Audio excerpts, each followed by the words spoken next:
আমাদের ভারতবর্ষ এমন একটা জায়গায় গিয়ে দাঁড়িয়েছে যেখানে শিক্ষা ব্যবস্থা বলতে আর কিছুই রইল না।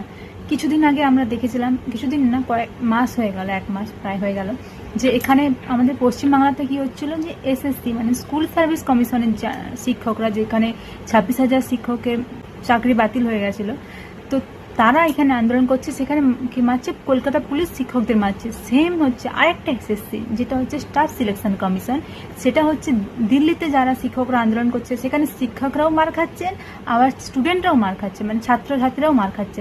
মানে শিক্ষা ব্যবস্থা বলতে এখন আর আমাদের ভারতবর্ষে আর কিছুই রইল না। এখানে শুধু এখন রয়েছে শুধু পলিটিক্স। ছোট থেকে বড় যাই বলুন, কারোরই পড়ার প্রতি আর কোনো ইন্টারেস্ট থাকছে না।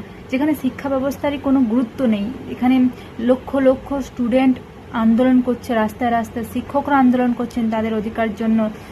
তাহলে আর সেখানে কি আর বলা যায়, শুধু পলিটিক্স আর পলিটিক্সই রয়ে গেছে, আর কিছুই রইল না।